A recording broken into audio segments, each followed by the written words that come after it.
In this episode, I'm sharing how not to get people to fall in love with you on social media. Because honestly, I think there are 4 things that so many people do that are doing them no favours. So listen on for a bit of a rant. Do you ever feel like you're drowning in a sea of marketing musts and shitty business shoulds? Yeah? Well, you're in the right place. Your Biz, Your Rules is here to help you kick that crap out of the road so you can build your biz your way. So on this podcast, I spend an awful lot of time telling you all of these different things that you can do to help make people fall in love with you online.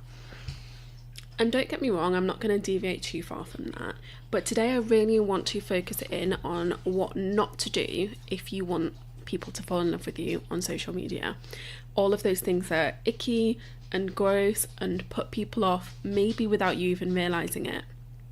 So I'm going to dive straight in. The first one, and this one can be difficult, especially if you're a little bit time poor, is using anything as a broadcasting platform. Or like the power of social media is that it's social, it's a way to connect with people and engage with people.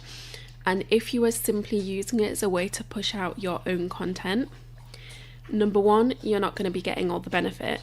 And number two, you're not going to get people to fall over themselves to, talk to you, to get involved with your stuff, to buy your things. And I'm really sorry if you can hear my dog drinking water in the background. She's super thirsty this morning. So really think about, let's just dial it back a sec. There is nothing wrong with publishing a lot of content. Obviously, I am all about the content. But just make sure you're also showing up to respond to anybody who comments, anybody who messages. And then also go and share the love on other people's posts, because often that is the way you grow your network. You've commented on somebody's thing. They see your name, they come over to check you out, they discover how amazing you are, and then they follow and stick around, and lo and behold, a lucrative friendship is formed. So really think about how you can show up as a human as well as an entity on any platform. So that's thing number one. Thing number two, oh my god, this one drives me crazy. The auto DM. So if I follow someone, the one thing that will make me unfollow instantly is if they send me an auto DM. So that's one of those automatic direct messages that will give you their bio and maybe a link to their freebie or a link to their paid offer. And people try and write them as if they're being really personal. Like they'll say, hey friend, check out this link, I think it'll be really great for you. And what really irritates me is often they're not relevant to me at all. So they'll say things like, hey friend, have you ever considered starting your own business? I've managed to make this much money and create a life for myself where I get to do this. Sign up for my webinar here, or reach out and buy my coaching package, which costs like $12,000. And oh my God, I can help you make this life too. I'm like, do you know what? In my bio, it is very clear that I run my own business. So it's clear that this is a spammy auto DM. You didn't just send this to me. So I'm not interested and I'm going to unfollow you. And that is actually how I cull a lot of the follows on Instagram, because I often follow people to just see what other people are doing, see what's working for them, because obviously I like to study the different platforms so that I can condense those into training for my community. It's a great way of dialing that back and unfollowing people. But anyway, I digress. The auto DM is devil's spawn. I hate it. And that goes for any platform. I hate it on Twitter, I hate it on Facebook, I hate it on LinkedIn, I hate it everywhere.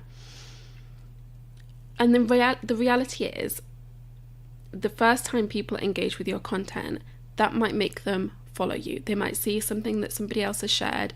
They might decide, oh, I'm going to follow this person. Great. Their next action is not going to be signing up for your thing or buying your thing. It's not.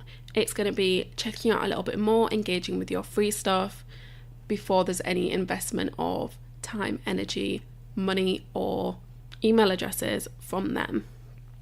So be sensible. You are doing yourself out of a decent connection by being a spammy arsehole, and nobody wants that.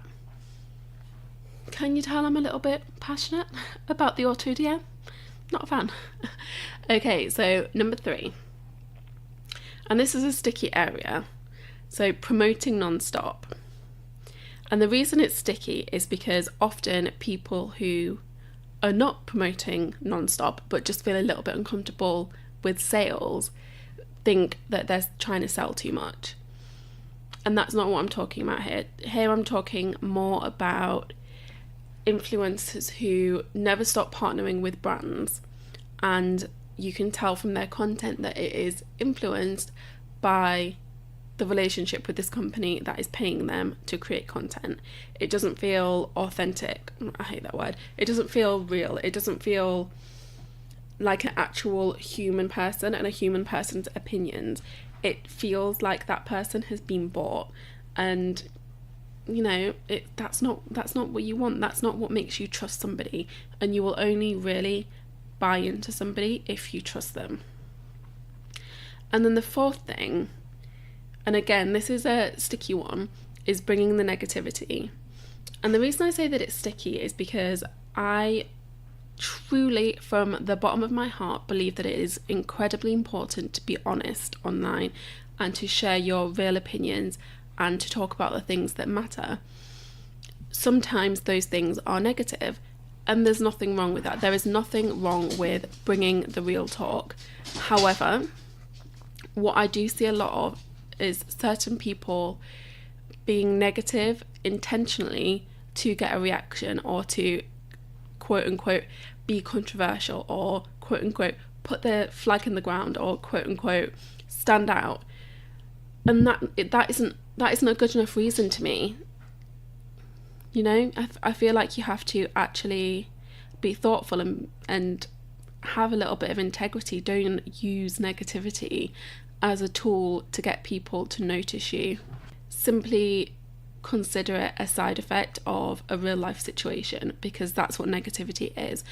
And I mean, it probably goes without saying that if you are always negative and that's all you bring to the table, you're not going to be people's favourite. You're going to be draining. You're not going to fuel happiness and joy and inspiration. And really, I don't know about you, but that is what I'm looking for on social media.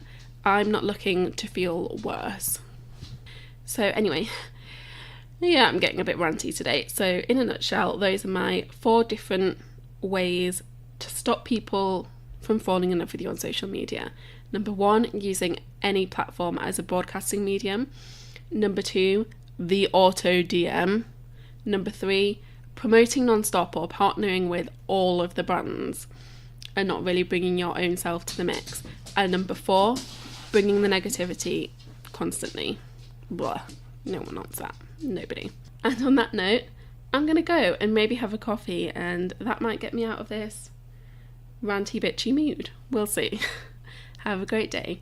Thank you so much for listening.